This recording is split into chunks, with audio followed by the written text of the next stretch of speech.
Hello hello everyone, welcome to ZKM chemistry classes. तो भाई BSc fourth semester की question practice के साथ आज हम मिलने वाले हैं। बहुत दिन से आप लोग भी परेशान थे सर, बीएससी फोर्थ सेमेस्टर के लिए केमिस्ट्री का एग्जाम पेपर आने वाला है, उसकी जरा क्वेश्चन प्रैक्टिस हमको चाहिए। तो मैं आपको बता दूं, एक क्वेश्चन पेपर आई थिंक मुझे लगता है शायद 100 क्वेश्चन को हम सॉल्व कर चुके हैं, राइट। 100 होंगे या फिर 75 होंगे, ऐसे कुछ थे। जो पिछला जो पेपर था हमने सॉल्व किया था, उसको हमने सॉल्व कर लिया। आज फिर से हम बीएससी फोर्थ सेमेस्टर के लिए केमिस्ट्री के लिए क्वेश्चन पेपर सॉल्व करने वाले हैं। और इस पेपर का नाम आपको पता है, quantum mechanics and analytical techniques है। हमने पिछले जो भी है उसकी प्लेलिस्ट का जो लिंक है वो मैं आपको डिस्क्रिप्शन में डाल दूंगा, तो आपको वहां से मिल जाएगा, ठीक है। तो उम्मीद करता हूँ कि पहले आप उन वाले लेक्चर्स को भी देख लें, इनको भी देख लेना, ताकि आपके क्वेश्चन जो है एग्जाम में कोई भी गलत ना हो और सारे के सारे कॉन्सेप्ट्स आपके क्लियर होते चले जाए। और जो भी क्लास हम कर चुके हैं, उम्मीद करते हैं कि आपने वो सारी की सारी क्लासेस ज्वाइन कर ली होंगी, चाहे वो एटॉमिक स्ट्रक्चर हो या एलिमेंट्री क्वांटम मैकेनिक्स हो या फिर गैसेस स्टेट हो या फिर मॉलिक्यूलर स्पेक्ट्रोस्कोपी हो, है ना। इस तरह की बहुत सारी हमने जो यूनिट है आपकी, उनको हमने कवर कर लिया है। और जो कुछ बची हुई यूनिट है, उनसे रिलेटेड जितने भी टाइप के क्वेश्चन आते हैं, उनका कॉन्सेप्ट हम यहाँ पर समझ लेते हैं, ठीक है। चलिए भाई, आज हम स्टार्ट करने वाले हैं बीएससी फोर्थ सेमेस्टर केमिस्ट्री के क्वेश्चन प्रैक्टिस। इसमें अगर हम बात करें, टोटल 75 क्वेश्चन आए थे। हाँ, 75 क्वेश्चन है, उनको हमें सबको करना है, कोई भी क्वेश्चन नहीं छोड़ना है।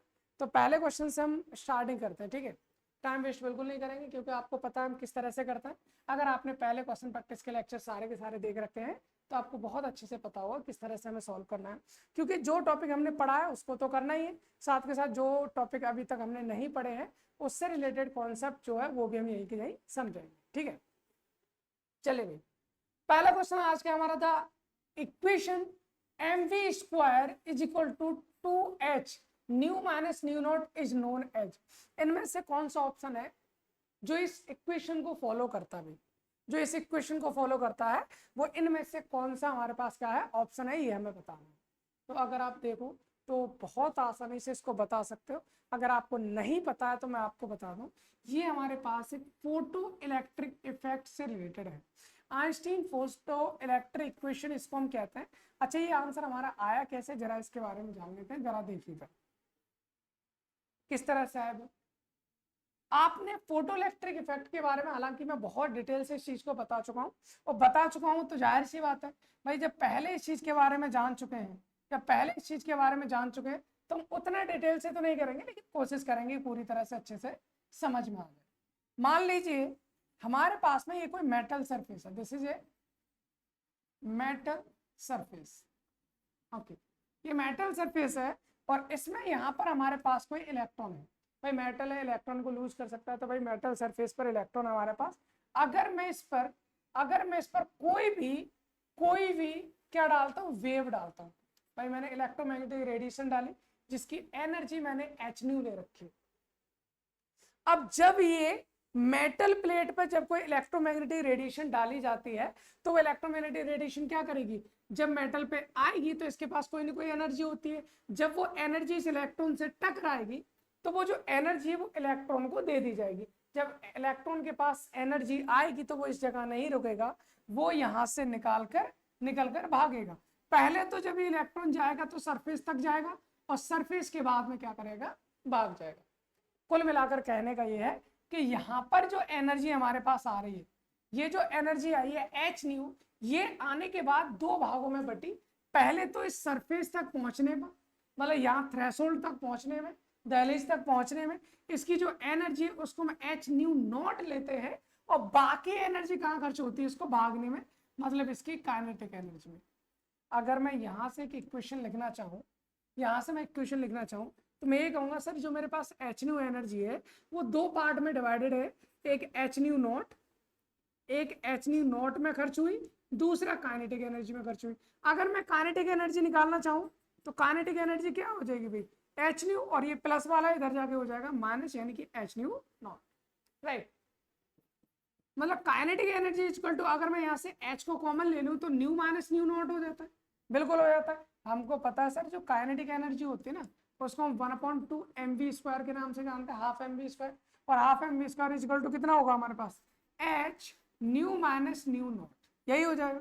अगर मैं यहाँ से mv² की वैल्यू निकालूं तो 2 कहाँ चला जाएगा, इधर मल्टीप्लाई में, तो ये हो जाएगा 2h nu minus nu not. भाई यही वाली इक्वेशन आपको क्वेश्चन में दे रखी है, और ये ऐसा नहीं कि आप पहली बार पढ़ रहे हो। अगर आपने क्लासेस को ज्वाइन कर रखा है, आपने क्लासेस को मतलब जो यूट्यूब चैनल पर हमने प्लेलिस्ट की फॉर्म में एटॉमिक स्ट्रक्चर डाल रखा है, क्वांटम मैकेनिक्स डाल रखा है, अगर आपने वो क्लासेस कर रखी तो ये आपको बहुत आसान लगा होगा पहला क्वेश्चन, क्योंकि हमने वहां पर बहुत अच्छे से इसको एक्सप्लेन किया है। तो mv² equal to 2h nu minus nu not, ये जो इक्वेशन है ये हमारे किसकी होती है, हमारे पास photoelectric effect. Okay sir, ये क्वेश्चन तो बहुत आसान था। इससे आगे बढ़ते हैं, अगला क्वेश्चन हमारे पास क्या कह रहा है, जरा इसके बारे में सुन लो। क्वेश्चन अगला हमारे पास ये कह रहा है, the relation between frequency, velocity and wave number. Sir मेरे को वेलोसिटी, वेव नंबर और फ्रीक्वेंसी, वेलोसिटी मतलब लाइट की वेलोसिटी है c, wave number nu R और फ्रीक्वेंसी न्यू, इन तीनों के बीच में रिलेशन पूछा है। तो देखिए भाई, रिलेशन के लिए मैं एक बार में सारी चीजें खत्म कर देता हूँ, वो हमेशा के लिए आपको याद रखना है। एनर्जी से रिलेटेड कोई भी चीज आती है तो अगर आप बात करते हो एनर्जी की, तो यहाँ पर लिख देता हूँ एनर्जी। अगर आपको लाइट की चाहिए, किसी वेव की एनर्जी चाहिए, तो आप कैसे निकालोगे, एच न्यू क्या होती है, एच न्यू, एक फॉर्मूला ये होता है। दूसरा एच सी अपॉन लैम्डा, दूसरा फॉर्मूला ये होता है। तीसरा H C nu bar. Sir ये आपको एनर्जी के जो 3 फॉर्मूले ना, ये हमेशा आपको याद रखने हैं। एक एच न्यू, यहाँ पर एच क्या है हमारे पास, सर एच होता है अपने पास प्लैंक्स कांस्टेंट, इसको हम क्या कहते हैं, प्लैंक्स कांस्टेंट कहते हैं, और इसकी वैल्यू आपको याद रखनी है 6.626 इंटू 10⁻34 जूल सेकेंड। ये इसकी वैल्यू होती है हमारे पास एच की वैल्यू। ठीक है, यहां से बात करें एच आपको पता चल गया। न्यू क्या है, new is the frequency, new हमारे पास फ्रीक्वेंसी होता है। ओके, एच पता चल गया, न्यू पता चल गया। सी क्या है, velocity of light, velocity of light है। ठीक है सर, वेलोसिटी ऑफ लाइट है, जिसका वैल्यू आपको पता होनी चाहिए 3 इंटू 10⁸ मीटर सेकेंड इनवर्स। ठीक है, और सेंटीमीटर में करोगे 3 इंटू 10⁻10 हो जाएगा। ठीक है, ओके। इसके बाद क्या भाई, lambda, what is lambda, lambda is wavelength, lambda हमारे पास वेवलेंथ है। ठीक है सर, एच हो गया। C nu r, nu r is the wave number. ये क्या होता है न्यू आर हमारे पास, सर ये हमारे पास वेव नंबर होता है, जिसकी यूनिट हम सेंटीमीटर इनवर्स में मोस्ट ऑफ द केसेस में लेते हैं। सर ये तो आपको पता ही है। अब उसने हमसे जो क्वेश्चन है, अब देखो यहाँ से कितने क्वेश्चन निकाल सकते हो आप, एनर्जी फ्रीक्वेंसी के बीच रिलेशन, आप एनर्जी वेलोसिटी ऑफ लाइट या वेवलेंथ के बीच रिलेशन, एनर्जी वेव नंबर के बीच रिलेशन, इसके अलावा फ्रीक्वेंसी वेवलेंथ के बीच रिलेशन मिल जाएगा, फ्रीक्वेंसी वेव नंबर के बीच भी रिलेशन मिल जाएगा। आपको क्वेश्चन में किसके बीच पूछा है, आपको क्वेश्चन में पूछा है फ्रीक्वेंसी सी और न्यू आर, यानी न्यू सी न्यू आर के बीच में। अब यहाँ पर देखो, न्यू यहाँ पर, सी इसमें भी और न्यू आर, तो सी न्यू आर इधर है, न्यू इधर है। आप क्या करोगे, आप आराम से एक क्वेश्चन यहाँ पर लिखोगे। क्या लिखोगे भाई, मैं अगर इन दोनों को बराबर कर दूं, किसको, इसको h nu is equal to h C nu bar लिख दूं, एच से एच कैंसिल हो जाएगा, nu is equal to c nu bar के बराबर, खत्म कहानी। इन दोनों के बीच, तीनों के बीच रिलेशन ये हो जाएगा, nu is equal to c nu bar. तो मुझे लगता है आपको ऑप्शन दिख गया होगा, nu is equal to c nu bar, यानी कि ऑप्शन सी हमारे पास हुआ वो सही आंसर हो गया। सिंपल सा क्वेश्चन था, कोई प्रॉब्लम नहीं। अगले क्वेश्चन पे चलते भाई। देखो मैं साथ के साथ सारी चीजें इसलिए बता रहा हूँ ताकि अभी ये क्वेश्चन पूछा, हो सकता है अगली बार आपसे कुछ अलग टाइप के क्वेश्चन पूछे तो आप उनको सॉल्व कर सको, राइट। अगला क्वेश्चन है हमारे पास, सर एस ऑर्बिटल जो होते हैं वो कैसे होते हैं, सबको पता होता है सर, गोलाकार होते हैं, स्फेरिकल होती है एस ऑर्बिटल। ठीक है, गोलाकार होती है, स्फेरिकल होती है। तो अगर ये भी नहीं पता है तो भाई ये तो बहुत गलत बात है। हालांकि इन सारी चीजों को बहुत प्यार से हम कर चुके हैं भाई। S P D F 4 type की ऑर्बिटल्स होती है। एस आपको मिलेगी स्फेरिकल, ओके। पी आपको मिलेगी डम्बल, कैसी मिलेगी, डम्बल से, ओके। डी आपको मिलेगी डबल डम्बल, डबल डम्बल से। ठीक है, एफ ऑर्बिटल आपको ट्रिपल डम्बल भी बोल सकता है, क्लोव स्ट्रक्चर भी बोल सकता है, या फिर आपसे नॉट फिक्स्ड भी कह सकता है कि अभी तक कोई भी फिक्स नहीं है, हम इसकी ज्योमेट्री नहीं बता सकते, इसकी शेप नहीं बता सकते। इट्स ए कॉम्प्लेक्स ज्योमेट्री, इस तरह से भी कह सकता है। तो इस तरह का क्वेश्चन तो आपको पूछा ही नहीं जाएगा। खैर इस तरह का आपको क्वेश्चन ही नहीं पूछा जाएगा ऐप से रिलेटेड। या तो कोई एस बोलेगा, पी बोलेगा या फिर डी बोलेगा। तो आपसे यहाँ पर बोला एस, तो एस के लिए स्फेरिकल हो जाएगा। ठीक है, आगे हम बात करते हैं भाई। क्वेश्चन नंबर हमारे पास सीरियम एटॉमिक नंबर है 58, इज एन एलिमेंट ऑफ, किस ब्लॉक का एलिमेंट है भाई, किस ब्लॉक का एलिमेंट है। मुझे लगता है अगर आपने थोड़ा भी पीरियोडिक टेबल पढ़ा है तो इस क्वेश्चन का आंसर आप वैसे ही बता दोगे भाई। क्लास 11-12 से रिलेटेड क्वेश्चन है हमारे पास, ये 58 का पूछा है। तो मैं आपको कुछ चीजें बता रहा हूँ जो आपको याद रखनी है। और वो कुछ चीजें कौन सी, सबसे पहले ए ब्लॉक की बात, डी ब्लॉक की बात करते हैं। किसकी बात करते हैं, डी ब्लॉक। भाई डी ब्लॉक में हमारे पास में 4 सीरीज होती है। 4 सीरीज कौन सी सर, एक होती है अपने पास 3D सीरीज, 3D सीरीज। दूसरी होती है अपने पास 4D सीरीज, 5D सीरीज और 6D series. 3D, 4D, 5D, 6D, 4 series हमारे पास होती है। याद रखना डी ब्लॉक की 3D सीरीज में एटॉमिक नंबर 21 से लेकर 30 तक के एलिमेंट्स आते।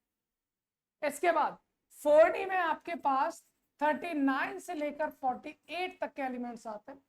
अगर हम बात करें 5D की, तो 5D में पहला एलिमेंट 57 होता है। 57 के बाद आपके पास आते हैं 72 से लेकर 80 तक के एलिमेंट्स। इसके बाद पहला एलिमेंट 89 होता है और 89 के बाद हमारे पास आता है 104 से लेकर 112 तक के एलिमेंट। तो ये आपको याद रखने हैं, ये आपको याद रखने हैं भाई, ये आपको याद रखने किसके लिए, डी ब्लॉक में कौन कौन से एलिमेंट आते हैं। इसके अलावा साथ ही साथ आपको याद रखना है एफ ब्लॉक का भी। किसका याद रखना भाई, एफ ब्लॉक में कौन कौन से एलिमेंट आते हैं। मोस्ट ऑफ द केसेस में यहीं से आपके क्वेश्चन आएंगे, डी ब्लॉक और एफ ब्लॉक से। एफ ब्लॉक में हमारे पास 2 सीरीज होती है। एक होती है अपने पास 4F सीरीज, 4F सीरीज जिसको आप लेंथेनॉइड्स भी कहते हैं, लेंथेनॉइड्स भी कहते हैं। इसके अलावा 5F होता है, 5F सीरीज, और 5F सीरीज को हम एक्टिनॉइड्स भी कहते हैं, राइट। ये हमारे पास 2 सीरीज होते हैं। याद रखना ये है, याद रखना ये है कि 4F में कौन से एलिमेंट आते हैं, कहां से कहां तक के आते हैं। देखो 58 से लेकर, देखो यहाँ पर 21 से 30 तक डायरेक्ट है, 39 से 48 तक डायरेक्ट है। 57 के बाद डायरेक्ट कौन आ रहा है, 72 से लेकर 80 है। मतलब 57 से 72 आ रहा है, तो बीच में कितने रहे, 58 से लेकर 71 तक के बचे ना, वही हमारे एफ ब्लॉक पर 4F सीरीज में आ जाते हैं। अब अगर यहां देखें कहां से भाई, 90 से लेकर 103 तक के बचे ना, वो हमारे पास कहां आ जाता है, 5F सीरीज में आ जाता है। तो क्वेश्चन आपसे बहुत ही सिंपल पूछा गया है। क्वेश्चन आपसे एक आ गया है कि सर बताइए जो 58 वाला एलिमेंट है वो कहाँ आता है, तो 58 वाला किस में आता है, एफ ब्लॉक में आता है। अब आपको जरा इससे भी हटके पूछे, वो कहे भाई 58 वाला है, एफ ना दिया उसने ऑप्शन, उसने बोला लेंथेनॉइड में आ जाता है, एक्टिनॉइड में आता है, तो आप इजीली बता सकते हो सर यहाँ से यहाँ तक के लेंथेनॉइड में होता है, यहाँ से यहाँ तक के एक्टिनॉइड में होता है, और ये सब हमारे पास डी ब्लॉक में होता है। उम्मीद करता हूँ इतनी चीजें क्लियर होंगी, इसमें कोई दिक्कत नहीं है। तो आपका जो राइट आंसर यहाँ से होगा वो कौन सा हो जाएगा सर, यहाँ से हम बोलेंगे कि जो सीरियम है वो किस ब्लॉक का एलिमेंट है, तो हमने कहा सर एफ ब्लॉक का एलिमेंट है, एफ ब्लॉक का एलिमेंट। क्लियर है, क्लियर है। तो आगे क्वेश्चन नंबर 5 के साथ चलते हैं। और क्वेश्चन नंबर 5 हमसे क्या कह रहा है, फ्रीक्वेंसी न्यू है, ओके, एंड वेवलेंथ लैम्डा है, okay, related to each other. भाई फ्रीक्वेंसी और लैम्डा एक दूसरे के साथ किस तरह से हम बोल सकते हैं, रिलेट करते हैं। तो मैंने अभी भी बताया था एनर्जी एच न्यू, ये था न्यू वाले में, एक था हमारे पास एच सी अपॉन लैम्डा बस, और एक था हमारे पास एच सी न्यू बार। सर हमको न्यू चाहिए, लैम्डा चाहिए, न्यू लैम्डा इसमें स्पॉटा एच से एच कैंसिल, तो nu is equal to C upon lambda, ये हो गया सर हमारे पास फॉर्मूला। इसमें प्रोपोर्शनलिटी में दिया, सी दिया नहीं, तो न्यू क्या होगा सर, ये प्रोपोर्शन और रेसिप्रोकल होगा लैम्डा के, तो ऑप्शन हमारे पास क्या हो जाएगा, ऑप्शन सी हो जाएगा। तो ये तो क्लियर है, इसमें तो कोई दिक्कत नहीं, आसान सा है। अभी थोड़ी देर पहले इसके सारे के सारे फॉर्मूले लिखाए थे, तो उनसे आप कर सकते हो, राइट। और इनमें से अभी ऐसा कोई क्वेश्चन नहीं आया कि जो हमने किया ना हो सारे के सारे क्वेश्चन अपनी क्लासेस में कर रखे हैं। अगला क्वेश्चन हमसे कह रहा भाई sir de Broglie equation is, इनमें से कौन सा डी ब्रोगली इक्वेशन सबको पता है। डी ब्रोगली इक्वेशन क्या होता है, lambda is equal to H upon P, H upon P, lambda is equal to H upon P क्या है सर, मोमेंटम। और मोमेंटम क्या होता है, मास इनटू वेलोसिटी, यानी कि mv की इक्वल होता है। तो lambda is equal to H upon M V, H upon M V, option A हमारे पास बिल्कुल सही हो जाएगा। ठीक है, एच अपॉन एम वी हमारे पास बिल्कुल सही आंसर हो जाएगा। तो ये तो बहुत ही सिंपल सी कहानी थी, डायरेक्ट फॉर्मूला से दे रखा है। और डी ब्रोगली इक्वेशन में हमने केवल एक नहीं लगभग 5-6 फॉर्मूले मैंने आपको करा रखे हैं डी ब्रोगली इक्वेशन से रिलेटेड, डी ब्रोगली वेवलेंथ के इक्वेशन। ठीक है, ओके। अब हम चलते क्वेश्चन नंबर 7 के पास। क्वेश्चन नंबर 7 हमारे पास क्या कह रहा है भाई, अगर हम क्वेश्चन नंबर 7 की बात करें, क्वेश्चन नंबर 7 हमसे कहता है the molecular orbital form as a result of LCAO, linear combination of atomic orbitals. Linear combination of atomic orbital, मुझे लगता है शायद जब हम क्वांटम मैकेनिक्स पढ़ रहे थे या एटॉमिक स्ट्रक्चर पढ़ रहे थे उसका सबसे लास्ट वाला लेक्चर था जिसमें हमने LCAO रूल पढ़ा था। और वो ये कह रहा है किस चीज को फॉलो नहीं करता, नॉट ऑविंग, नॉट ऑविंग। ये किसको फॉलो नहीं करता सर, ये क्वांटम मैकेनिक्स का पार्ट है। क्वांटम में आप पॉली एक्सक्लूजन प्रिंसिपल पढ़ोगे, क्वांटम में आप हुंस रूल भी पढ़ोगे, क्वांटम में आप ऑवर रूल भी पढ़ोगे, लेकिन क्वांटम में आप BL लैम्बर्ट लॉ नहीं पढ़ोगे। तो किसको फॉलो नहीं करता, तो हम कहेंगे सर ये जो है ना ये केवल BL लैम्बर्ट लॉ को फॉलो नहीं करता है, बाकी सबको करता है। तो ऑप्शन क्या हो जाएगा, डी हो जाएगा। ओके, डी हमारे पास ऑप्शन यहाँ पर हो जाना है। क्वेश्चन नंबर 8 के साथ चलते हैं भाई, ये डायरेक्ट वाले क्वेश्चन है भाई, डायरेक्ट वाले क्वेश्चन है। The relation between delta X delta P is greater equal to H upon 4 pi, किसको नहीं याद हो। मुझे लगता है जब आप केमिस्ट्री पढ़ना स्टार्ट करते हो, जब केमिस्ट्री में एंट्री करते हो, जब क्लास 11th में आते हो, तो वहां पर जब एटॉमिक स्ट्रक्चर पढ़ते हैं ना वहीं पर ये फॉर्मूले पढ़ लिए जाते हैं। और हमने तो पढ़े ही है, अगर आपने वो क्लासेस नहीं पढ़ी है तो मैं आपको फिर से बोलना चाह रहा हूँ, अगर आपके पास समय है तो आप एक बार जाके प्लीज गो थ्रू कर लीजिए, आपके सारे के सारे कॉन्सेप्ट्स क्लियर हो जाएंगे। मुझे नहीं लगता कि कोई भी चाहे थ्योरेटिकल एग्जाम पेपर हो चाहे आपका ऑप्शनल हो, मतलब सॉरी मतलब ऑब्जेक्टिव पेपर हो, आप सारे के सारे क्वेश्चंस बहुत अच्छे से कर सकते हो। एक बार जाकर उन क्लासेस को ज्वाइन कर सकते हो। तो भाई ये कौन सी इक्वेशन होती है सर, डी ब्रोगली तो है नहीं, अभी भी पढ़ी थी, हाइजेनबर्ग इक्वेशन होती है। और ऑफाउ ने तो क्रम दिया था भाई, हुंड रूल कहता है सर पेयरिंग नहीं हो सकती। तो ये क्या बताता है, डेल्टा एक्स क्या होता है, पोजीशन में अनसर्टेनिटी होती है, डेल्टा पी मोमेंटम में अनसर्टेनिटी, मतलब ये कहता है हाइजेनबर्ग अनसर्टेनिटी प्रिंसिपल ये कहता है अगर कोई हमारे पास टेनी पार्टिकल है, लाइक इलेक्ट्रॉन है, प्रोटॉन है, डस्ट पार्टिकल है, न्यूट्रॉन है, तो अगर हम इनको देखें, अगर मैं इसकी पोजीशन को एग्जैक्टली कैलकुलेट करना चाहूंगा तो इसके मोमेंटम में कोई ना कोई प्रॉब्लम हो जाएगी, वो हम उसको एग्जैक्टली कैलकुलेट नहीं कर सकते। अगर मोमेंटम को कैलकुलेट करोगे तो फिर आप पोजीशन भूल जाओ। मतलब दोनों को एक साथ साइमल्टेनियसली कभी भी हम पता नहीं लगा सकते एग्जैक्ट वैल्यू का, यही हमारे पास हाइजेनबर्ग अनसर्टेनिटी प्रिंसिपल कहता है। सर ये हमारे पास क्वेश्चन नंबर 8, मुझे लगता है उम्मीद आपको समझ में आ गया होगा। अब हम चलते हैं क्वेश्चन नंबर 9 के साथ। ये छोटा सा हमारे पास क्या है, डेरिवेशन आपको दे रखा है। क्वेश्चन हमसे कहते हैं de Broglie wavelength of an electron moving with kinetic energy 13.6 electron volt. ये आपको काइनेटिक एनर्जी दे रखी है और आपसे कहा भाई डी ब्रोगली वेवलेंथ बता दो। तो देखो मैं आपको इसका फॉर्मूला कैसे आया कहाँ से आया ये तो नहीं बताऊंगा, क्योंकि ये चीज़ मैं आपको क्लास के दौरान बता चुका हूँ, क्लास के दौरान बहुत अच्छे से बता चुका हूँ। एक बार वहीं जाके आप देख लीजिए। लैम्डा अगर हम निकालते हैं डी ब्रोगली वेवलेंथ, तो डी ब्रोगली वेवलेंथ के लिए हमने एक फॉर्मूला पढ़ा था एच अपॉन एम वी, ये तो पढ़ा ही था।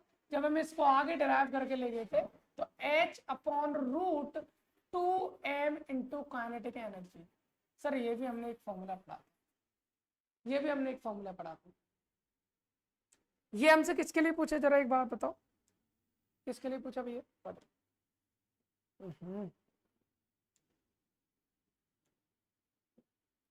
किसके लिए पूछा था, मूविंग इलेक्ट्रॉन के लिए पूछा। ठीक है, इलेक्ट्रॉन के लिए अगर हम बात करें, यहाँ पर इलेक्ट्रॉन के लिए बात करें तो इलेक्ट्रॉन के लिए m की वैल्यू कितनी होती है सर, m की वैल्यू होती है 9.1 इंटू 10⁻³ -31 kg।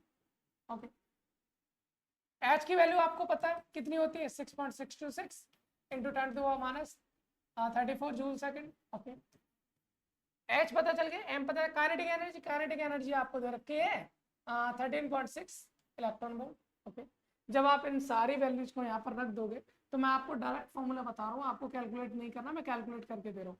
आप दो चीजें यहाँ से फॉर्मूले याद रख सकते हो, या तो आप याद रख लो लैम्डा डायरेक्टली लगभग इक्वली होता है √150 अपॉन काइनेटिक एनर्जी, और काइनेटिक एनर्जी इलेक्ट्रॉन वोल्ट में होनी चाहिए, और ये जो आंसर आएगा वो किस में आएगा, एंगस्ट्रॉम में। या फिर आप याद रख लो लैम्डा इज इक्वल टू 12.25 या 24 कर लो divide by root into kinetic energy, और ये काइनेटिक एनर्जी किस में होनी चाहिए, इलेक्ट्रॉन वोल्ट में होनी चाहिए। आप दोनों में से कोई भी फॉर्मूला रखोगे आपका आंसर आ जाएगा। आप देखिए इधर जैसे यहाँ पर करके देख लेते हैं, लैम्डा इज इक्वल टू √150 हो जाएगा डिवाइड बाई काइनेटिक एनर्जी कितनी है 13.6। लगभग जब इसका आंसर निकालोगे तो √11 पॉइंट समथिंग के इक्वल आ जाएगा ये, क्योंकि 14 मानोगे तो 140 हो जाएगा, 11 पॉइंट समथिंग आ जाएगा, ठीक है ना। और √11 पॉइंट समथिंग की जो वैल्यू आप निकालोगे वो 3.3 के आसपास ही आएगी, क्योंकि √9 की वैल्यू 3 होती है, राइट, और √16 की वैल्यू 4 होती है, तो 4 और 3 के बीच में आएगी 3.3। लेकिन ये आंसर किस में आएगा हमारे पास, एंगस्ट्रॉम में। किस में आएगा, एंगस्ट्रॉम में। और आप यहाँ से इस वाले फॉर्मूले में रखोगे तो भी आंसर वही आएगा। तो हम बोल सकते हैं लैम्डा इक्वल टू 3.3 एंगस्ट्रॉम है, तो एंगस्ट्रॉम को हम लिख सकते हैं lambda equal to 3.3 into 10⁻⁻10 metre. भाई एक मिनट, किस में आंसर दिया को, किस में पूछा, हाँ ठीक है, मीटर में पूछा ना, ओके ओके। तो एक एंगस्ट्रॉम में कितना मीटर होता है, 10⁻⁻10 मीटर होता है, तो एंगस्ट्रॉम को हमने इसमें चेंज कर दिया। यहाँ से आप देखोगे आंसर क्या हो जाएगा 3.3 ओके इंटू 10⁻⁻10 मीटर, ये रहा, ये हो जाएगा। सेंटीमीटर में करेगा तो आपको अलग चेंज करना पड़ेगा, 10⁻⁸ करना पड़ेगा, राइट, और मीटर में 8 हो नहीं सकता, ये सेंटीमीटर होता तो ये सही होता, सेंटीमीटर में 10 हो नहीं सकता, 10 हमारे पास मीटर में होता, तो ऑप्शन हमारे पास ए जो है वो बिल्कुल सही हो जाएगा, ठीक है। तो आपसे मैं ये कहना चाह रहा हूँ, अगर इलेक्ट्रॉन दे रखा है तो आप इन दोनों में से कोई भी एक फॉर्मूला याद रख लो, आपका काम हो जाएगा, या फिर इसे रख लो या फिर इसे याद रख लो, आंसर दोनों का जो होगा वो एंगस्ट्रॉम में आएगा, ठीक है, इतना आपको याद रखना। ओके, अब हम चलते क्वेश्चन नंबर 10 के पास, और क्वेश्चन नंबर 10 हमसे कह रहा है the possible subshell in n equal to 3 energy shell are. भाई आप सबको पता होगा अगर n इक्वल टू 1 है तो उसके लिए l की वैल्यू 0 होती है, l की वैल्यू क्या होती है 0, 0 मतलब s होता है। अगर n की वैल्यू 2 है तो l की वैल्यू 2 होती है, एक 0 और एक 1, मतलब 0s और 1p। अगर n की वैल्यू 3 है तो l की वैल्यू कितनी होती है 3 होती है, सॉरी 3 होंगे 0। आप ऐसे याद रखो, इनको क्यों याद रखो, एक मिनट डायरेक्टली याद रखो। n इक्वल टू 1 है तो वहां पर केवल s मिलेगा आपको, n इक्वल टू 2 है तो वहां पर एक s एक p मिलेगा, n इक्वल टू 3 है तो s मिलेगा, p मिलेगा, d मिलेगा, n इक्वल टू 4 है तो s मिलेगा, p मिलेगा, d मिलेगा, f मिलेगा। ये सब पता है ना, जैसे जैसे नंबर ऑफ सेल बढ़ेंगे वैसे वैसे वहां पर सब सेल भी बढ़ती जाती हैं। तो हमसे पूछा है सर n इक्वल टू 3 में, तो n इक्वल टू 3 में एक s मिलेगा, p मिलेगा और d मिलेगा, f मिलेगा नहीं, d इसमें छूट गया है, ओनली s कभी हो नहीं सकता, तो ऑप्शन ए हमारे पास जो है वो बिल्कुल राइट आंसर हो जाना है। उम्मीद करते हैं आपको ये क्वेश्चन समझ में आया होगा। ओके, अगले क्वेश्चन पे चलते हैं भाई, क्वेश्चन नंबर 11 क्या कह रहा है sir, question number 11 wave mechanical model of the atom depends upon. जो हमारे पास वेव मैकेनिकल मॉडल है किसी भी एटम का, वो किस पर डिपेंड करता है, वेव वेव फंक्शन से रिलेटेड है। तो भाई डी ब्रोगली कॉन्सेप्ट का वेव फंक्शन जहां भी आ जाए ना, क्वांटम में कुछ हो, क्वांटम क्वांटम में सर डी ब्रोगली क्वेश्चन आता है, अनसर्टेनिटी प्रिंसिपल आता है, श्रोडिंगर तो भाई भर भर के आता है, मतलब ऑल ऑफ द हम बोल सकते हैं इसका सर डी ऑप्शन होगा, क्योंकि सारे के सारे सही है, सब वेव मैकेनिकल मॉडल से रिलेटेड है।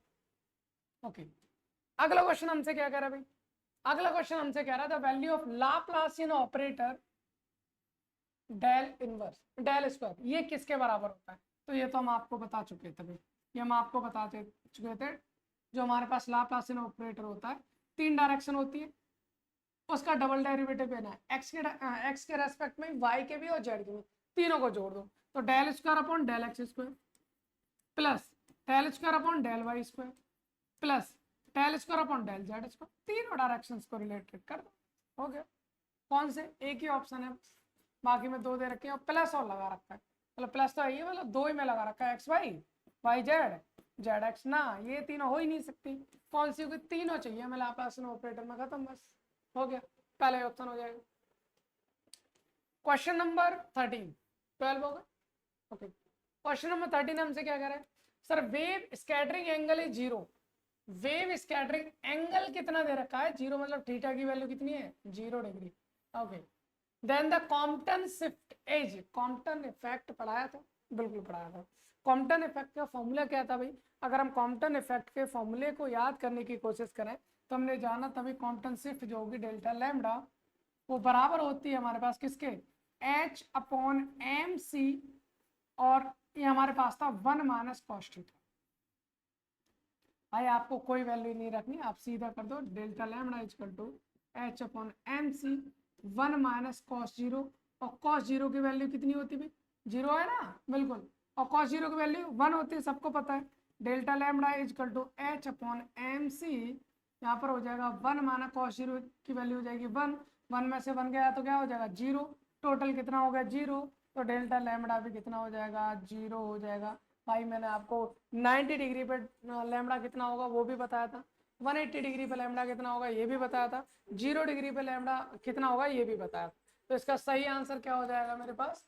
ऑप्शन ए मेरे पास सही आंसर हो जाना, राइट। अगर देखो मैं डायरेक्टली बता रहा हूँ, अगर आपका 90 डिग्री पे बोलता है ना, 90 डिग्री पे, तो इतना आंसर होता है 0.0242 एंगस्ट्रॉम। अगर वो 180 डिग्री बोलता है, 180 डिग्री बोलता है, ये आंसर होता है 0.0484 एंगस्ट्रॉम होगा, ठीक है। अगर 0 डिग्री पे बोल दे तो 0 डिग्री पे आंसर उसका 0 ही होता है। इतनी चीज आपको क्लियर रखनी है, इसमें कोई दिक्कत नहीं। अब हम चलते हैं अपने अगले क्वेश्चन के साथ, क्वेश्चन नंबर 14। क्या कह रहा है क्वेश्चन नंबर 14?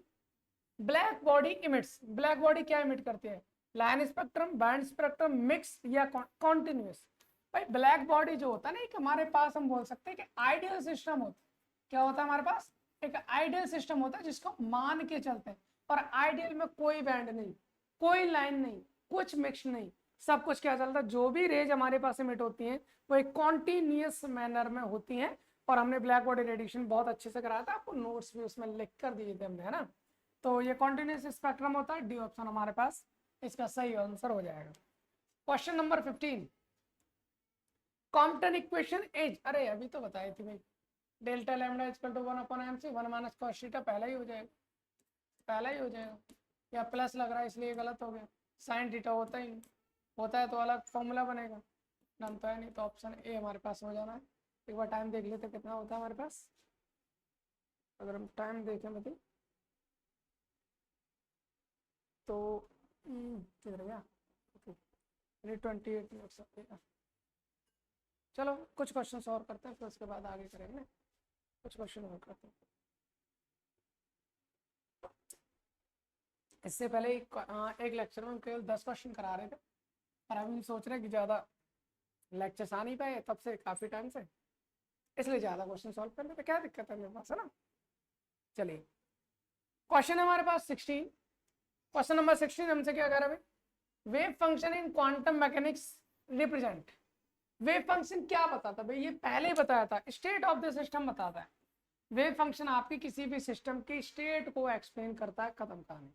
इतना सिंपल सा क्वेश्चन है भाई, डायरेक्ट वाले क्वेश्चन है ना, इसलिए ज्यादा हो गया, कोई नहीं। अगला क्वेश्चन है हमारे पास, for hydrogen like atom the ground state energy in proportional to, hydrogen like atom के लिए हमने एनर्जी का एक फॉर्मूला तो तुम्हें पता है, E N is equal to minus का 13.6 Z square upon M square, ये तो पता है ना भाई, यू तो पता होगा ना, इसका मतलब जेड स्क्वायर के डायरेक्टली प्रोपोर्शनल है। देखो ये इनवर्सली नीचे आ रहा जेड स्क्वायर, बट्टे में आ रहा जेड स्क्वायर, सर ये पॉसिबल नहीं, यहाँ भी बट्टे में आ रहा है, ये भी पॉसिबल नहीं, इसमें भी ऊपर है, इसमें भी ऊपर है। अब रही बात म्यू के, तो म्यू के हमेशा वो इनवर्सली प्रोपोर्शनल नहीं, डायरेक्टली प्रोपोर्शनल होता, ऑप्शन डी होता। इसका एक मैं बता देता हूँ, एक मिनट आपको, आई थिंक शायद क्या था,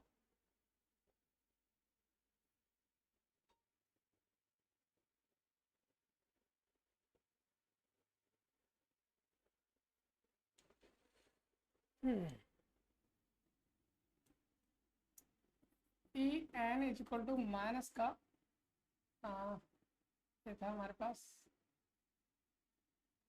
वो डायरेक्टली इक्वेशन याद रखनी, बट उसको याद रखने की जरूरत नहीं पड़ती। ई इज इक्वल टू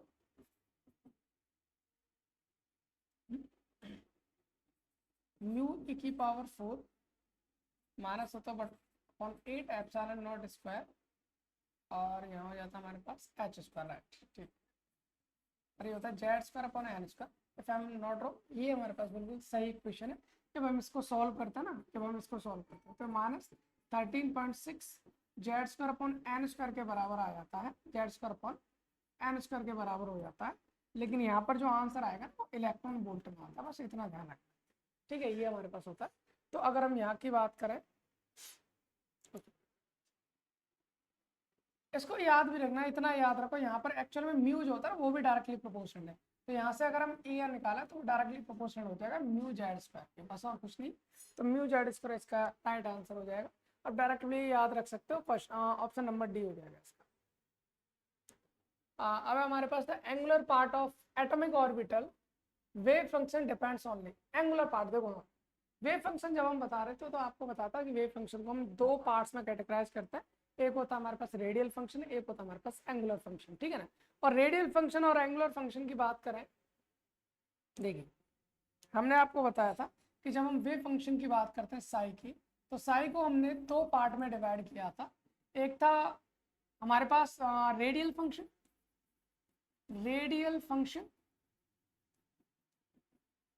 और एक था अपने पास angular function,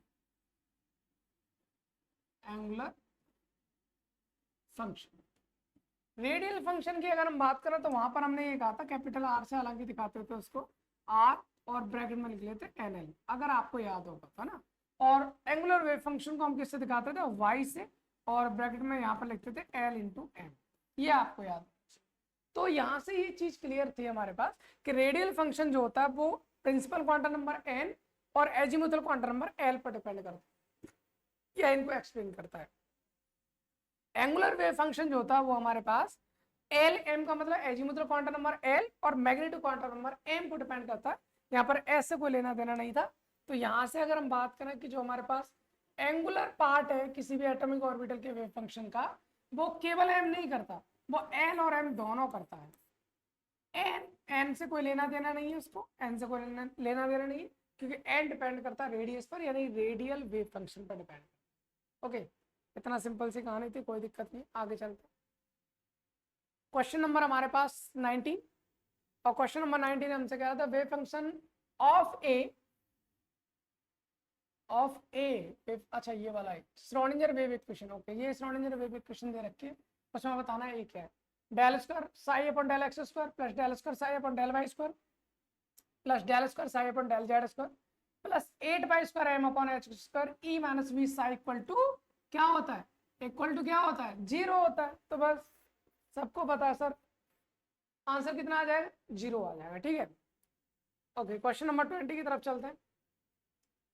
one postulate of wave function is, कौन सा है वेव फंक्शन का पोस्टुलेट इनमें से, तो ये एस आई इक्वल टू इस आई आपको पता है हैमिल्टोनियन ऑपरेटर से रिलेटेड है। एस आई इक्वल टू इस आई, जो एच हमारे पास एनर्जी का ऑपरेटर है, ई हमारे पास आइगन वैल्यू इक्वेशन के तहत इस चीज को बताया जाता है। तो मुझे लगता है इतनी बात क्लियर होगी, और अपने पास लेक्चर का टाइमिंग भी काफ़ी हो गया। तो आपके पास क्वेश्चन 20 हम सॉल्व कर चुके हैं, टोटल क्वेश्चन इसमें हमारे पास 75 है। तो बाकी क्वेश्चंस को अगले लेक्चर में देखते हैं कितने क्वेश्चंस करेंगे, ज़्यादा से ज़्यादा 2-3 लेक्चर में सारे के सारे क्वेश्चंस को हम सॉल्व कर लेंगे, प्रैक्टिस हो जाएगी। इसके अलावा और कोई भी पेपर होगा तो हम उसकी भी क्वेश्चन प्रैक्टिस करेंगे, ठीक है। अभी तक तो ऐसा कोई क्वेश्चन है नहीं जो बाहर से आए हो, सारे के सारे जो भी क्वेश्चन आए हैं वो सब हम लेक्चर्स में कर चुके हैं पहले से, है ना। तो फिलहाल इस लेक्चर को हम यहीं समाप्त कर रहे हैं, मिलते हैं आपको अगली क्लास में नए क्वेश्चंस के साथ, नए लेक्चर के साथ, नई एनर्जी, नई इंटेंट के साथ। फिलहाल आपसे एक ही उम्मीद है कि लेक्चर को जितना हो सकता है उतना शेयर कीजिए। Thanks for watching.